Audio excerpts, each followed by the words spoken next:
कड़वे प्रवचन के एक सूत्र से अपनी बात शुरू करता हूं। सूत्र क्या है? जीवन का दर्शन है।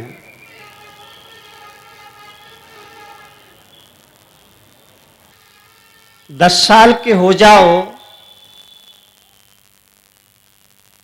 तो मां की अंगुली पकड़कर चलना छोड़ दो। दस साल के हो जाओ तो मां की अंगुली पकड़कर चलना छोड़ दो। 20 साल की हो जाओ तो खिलौनों से खेलना छोड़ दो। 30 साल के हो जाओ तो आंखों को इधर उधर घुमाना छोड़ दो। 40 साल के हो जाओ तो रात में खाना छोड़ दो।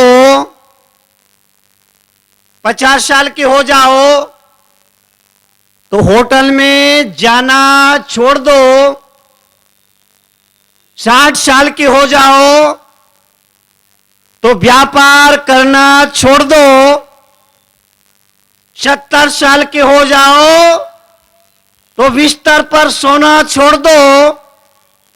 80 साल के हो जाओ तो लस्सी पीना छोड़ दो। 90 साल के हो जाओ तो और जीने की आशा छोड़ दो। और 100 साल के हो जाओ तो दुनिया को ही छोड़ दो।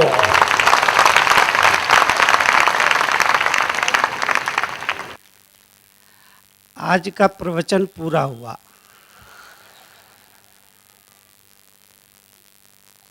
अब और क्या बचा? आदमी 100 साल से ज्यादा तो जीता नहीं है जो मैं उसके बारे में कहूं। जीवन के लिए, जीवन के परिवर्तन के लिए, जीवन की समृद्धि और विकास के लिए एक बात को याद रखो, जिंदगी में थोड़ी समझदारी दिखाओ। आदमी नासमझी की बात करता है, नादानी की बात करता है, बेवकूफी की बात करता है। जब आदमी कहता है ये घर मेरा है, ये परिवार मेरा है, ये जमीन मेरी है, ये जायदाद मेरी है, ये रुपया पैसा मेरा है, ये बेटा मेरा है, ये बेटी मेरी है, महावीर जैसे महापुरुष कहते हैं, ये सब बेवकूफी की बातें हैं।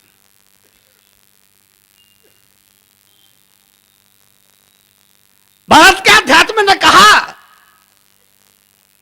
भारत के ऋषियों ने, मुनियों ने, ज्ञानियों ने, विचारकों ने, विद्वानों ने, पंडितों ने, धार्मिकों ने, संतों ने, पंथों ने, ग्रंथों ने समझाया, समझदारी की बात करो, ये बकवास करना बंद करो। आदमी कभी कभी कहता है कि ठीक है मैं तेरे को तेरी औकात दिखाता हूं। महावीर उसके कान पकड़ते और कहते हैं तू क्या बोल रहा है? अरे तू उसको उसकी औकात क्या दिखाएगा? जरा तू अपनी तो औकात देख, तेरी औकात क्या है? पिछले जन्म में जानवर था, घास खाने को मिलती थी। भारत के अध्यात्म ने कहा पिछले जन्म में तू जानवर था, घास खाने को मिलती थी, वो भी मिट्टी लगी घास खाने को मिलती थी, साथ में ऊपर से 2 डंडे भी पड़ते थे। ये तेरी औकात है? तू किसको औकात, किसकी औकात दिखा रहा है? इसलिए इस मुल्क के बुद्धों ने कहा, प्रबुद्धों ने कहा, समझदारी की बात कर। और समझदारी सिर्फ यही है, बेटा तुम्हारा अपना नहीं है, बेटी तुम्हारी अपनी नहीं है, शरीर तुम्हारा अपना नहीं है। कल एक भाई कह रहे थे, मुनि जी आपको हमारा दुर्ग कैसे लगा? ऐसे बोल रहे थे जैसे दुर्ग इनके बाप का हो। जैसे महाराष्ट्र में, बंबई में कुछ लोग ये बोलते ना कि बंबई हमारे बाप की है। अरे बंबई किसी के बाप की है क्या? हिंदुस्तान में रहने वाले हर बालक की बंबई है, बंबई हर बालक की। महावीर कहते हैं बेवकूफी की बातें बंद कर, ये हमारे तुम्हारे में चक्कर मत पड़। भारत के अध्यात्म ने हमें बताया, सिखाया, बेटा तुम्हारी अमानत है, बेटा किसी की अमानत है, बेटी किसी की अमानत है, शरीर किसी की अमानत है।